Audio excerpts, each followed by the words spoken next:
আদ্যাপীঠ, নদীর ওই পারে আদ্যাপীঠ মন্দির।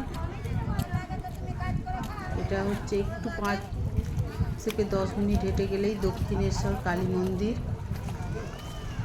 দক্ষিণেশ্বর কালী মন্দির থেকেই স্কাই ওয়াকে করে গেলে বালি ব্রিজ।